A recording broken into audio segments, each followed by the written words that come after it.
Estamos agora com a professora Luciele Laurentino, que é formada em licenciatura em Geografia pela Universidade Federal de Pernambuco e na sua formação ela teve contato com as geotecnologias. Professora, em relação às geotecnologias e o seu envolvimento com a geografia, como é que a senhora enxerga essa associação nos dias de hoje? Bom, eu acho que se a gente for analisar o histórico da própria ciência geográfica, né, é mais um paradigma, né, trabalhar com geotecnologia dentro da geografia, porque acaba por trazer para a geografia a discussão, né, do quanto que ela se aproxima ou se distancia do seu objeto, né? E aí a geotecnologia, para a gente que trabalha, né, com software, com geoprocessamento, que trabalha com a própria geotecnologia, aporta, né, a ciência geográfica uma série de ferramentas, de informações que ajudam a gente a entender o próprio contexto, né, que seja ambiental, que seja social, que seja urbano, enfim, eu acho que agrega muito a ciência geográfica nesse sentido. Enquanto à educação especificamente, como é que a senhora vê? A senhora acha interessante inserir as geotecnologias na sala de aula? Como a senhora vê isso no contexto do Brasil? Bom, acho que sim, é um desafio trabalhar, né, com geotecnologia, que seja ele no contexto universitário, que seja ele no contexto da educação básica. Dentro do Brasil, quando a gente vai analisar a escola, né, que é onde a aula acontece, o que a gente encontra? Né? A gente encontra escolas que não têm essa instrumentalização para trabalhar, né, com a geotecnologia, com a própria... Se a gente for analisar outras disciplinas, né, biologia, química, física, que requer um caráter mais prático, a própria matemática, a gente está falando de escolas que não têm laboratórios para trabalhar, né, de forma prática com essas disciplinas. Quando eu trago para a geografia a necessidade de trabalhar com geotecnologia dentro dessas escolas, a gente também necessitaria, né, de uma instrumentalização, de recurso, e aí a gente esbarra, né, nessa questão, que infelizmente a gente sabe que em sua maioria a gente não tem escolas que têm essa instrumentalização. Mas eu digo que já é um avanço tratar a geotecnologia dentro do próprio ensino da geografia. Isso é muito legal.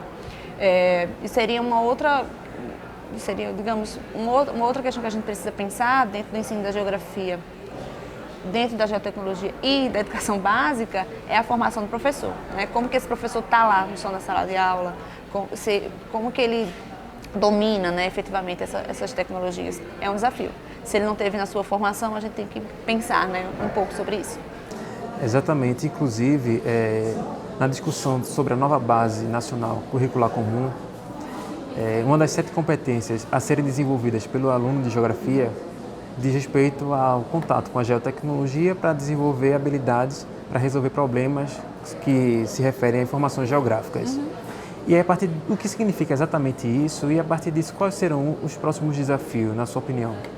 Bem, falar hoje do ensino no Brasil, né, e da discussão da própria base nacional comum, é falar do quão gigante é o Brasil, né, de quantas coisas a gente precisa discutir enquanto escola, né, o que a escola sabe, quais condições que essa escola tem para desenvolver competências de um estudante.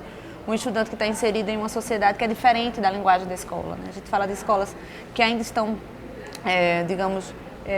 não estão instrumentalizadas, são escolas que não estão modernas, que quando a gente fala tecnologia, a gente se restringe nessas escolas a uma televisão, né? A gente não tem acesso à internet, ou um data show, né? Ou nem um data show, tem escolas que se tiver um retroprojetor, tá legal. A maior parte das escolas realmente não tem. E aí eu acho que a gente precisa pensar como que a gente garante que está lá uma das 7 competências para o estudante do ensino médio, da educação básica, né, desenvolver, que é esse domínio da geotecnologia. A gente precisa ter condições para que esse estudante tenha acesso, né, à geotecnologia. Eu acho que é um primeiro ponto, é esse acesso. Será que todos os estudantes têm acesso? Será que as escolas estão instrumentalizadas? Será que a gente está falando de uma escola que o pouco recurso que a escola tem garante esse desenvolvimento dessa competência? E aí é um ponto. Um outro ponto que a gente precisa pensar é o que o estudante faz com esse conhecimento. Se a gente garantir que ele aprenda, que ele entenda o que é a geotecnologia, que ele tenha acesso ao que é a geotecnologia, a gente precisa garantir que ele entenda aquilo dali e aplique na sociedade, né? E aí é um outro desafio. Isso passa por 2 atores principais, né, que é o professor e o estudante. O quanto que o professor domina essas geotecnologias e pode qualificar, né, o aprendizado desse garoto. Que ele aprenda, né, que o professor ensine e o estudante aprenda. E aplique. Como que eu, de repente, entendo o que é a geotecnologia, saiba, sei lá, utilizar um GPS, saiba o que é um GPS, e vou lá no aplicativo, sei lá, no Google Maps e sei exatamente o que é. Boto uma coordenada geográfica e sei o que é uma coordenada geográfica, aplicando na minha necessidade. Professor Sidney, a gente está falando de estudantes que já nasceram na época da tecnologia, né? Já nasceram em uma sociedade globalizada, né? Que eles são inseridos hoje, mesmo que ele não tenha um smartphone, mas ele conhece alguém que tem um smartphone, né? Há 15 anos atrás isso não era tão comum. E a gente está falando que é um professor que está dentro da sala de aula com esse estudante. Se o professor ele não busca formação, e eu digo formação desde pós-formação acadêmica, né? Porque tem professores aí que se formaram já há um tempo, tem os novos que estão sendo formados, mas os que já se formaram há certo tempo precisam se inserirem, né, nesse universo de tecnologia para poder ter essa condição.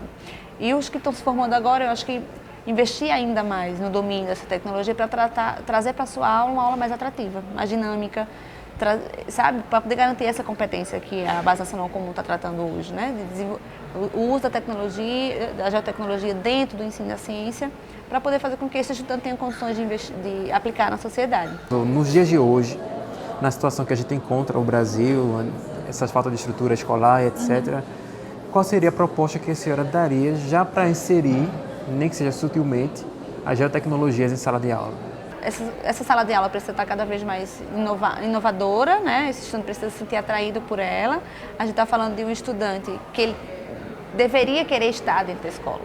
Eu acho que hoje, quando a gente fala, por exemplo, no ensino médio, que a gente tem cerca de 30% de evasão escolar a nível Brasil, está falando de 100 meninos que entram, 30 abandonam a sala de aula. E se a gente for ver, tem vários contextos, mas uma das alavancas que provocam essa evasão é os interesses do estudante pela escola. Então, quando a escola se organiza, sabe o que vai entregar ao estudante, para que o estudante fique ali na escola e entenda que o que ele aprende é importante para a vida dele, pode ser aplicado na vida dele, é super legal. Mas aí não só depende da escola, não só depende do estudante, não só depende do professor, né? Depende de outros atores, né? A gente está falando do poder público, a gente está falando das próprias universidades, na formação desse professor, a gente está falando da família, o quanto que essa família se importa, né? Ou entende a necessidade do estudante estar dentro da sala de aula. Existem inúmeros fatores. Eu acho que a gente, como professor, vive isso na pele e sabe disso. Exatamente. Os desafios são inúmeros, né? O caminho é longo. Mas eu acredito, como a senhora também deve acreditar, que as geotecnologias na sala de aula é inevitável. Um futuro... Não é inevitável. É um futuro que não é futuro mais, é presente. Já né? é um presente, exatamente. Já é um presente. A gente diz que, como professor, a gente forma estudantes que a gente não sabe nem que profissão eles vão exercer amanhã, daqui a 10 anos, né? E aí a gente precisa, sim, se aproximar cada vez mais desses estudantes. Eu acho que a geotecnologia, ela garante essa aproximação dessa nova realidade do estudante. E eu digo, a gente como pesquisador e professor, a gente vê o quanto que é legal, sabe? Eu trabalho com assessoramento remoto na área mais ambiental, né? E a gente vê o efeito, por exemplo, do aquecimento global, a gente vê o efeito das altas temperaturas em uma planta, na organização do espaço urbano, isso através da geotecnologia, com softwares livres, né? E a gente tem acesso muito fácil a isso. Eu acho que a aproximação desse aluno, né, com a geotecnologia passa por informação, o quanto que as escolas estão informadas sobre o que vai dar para esse estudante. Eu acho que é um papel nosso enquanto professor disso, né, de trazer essa escola mais próxima da tecnologia, da própria geotecnologia, para que a gente possa qualificar esse ensino. Ok. Professora, muito obrigado pela sua participação, pela sua contribuição. Bem, pessoal, vocês viram nessa aula como é o desafio de se implantar a geotecnologia na sala de aula, na educação básica. Vemos que isso é um desafio constante para o professor, para o sistema educacional brasileiro no geral. Mas aí o quanto é importante a gente ter esse contato, trazer o aluno para ter esse contato também, tanto para desenvolver novas habilidades, quanto para deixar a aula de geografia bem mais interessante. E espero que você tenha gostado da aula e a partir de agora você se aprofunde mais a respeito desse tema. Até a próxima!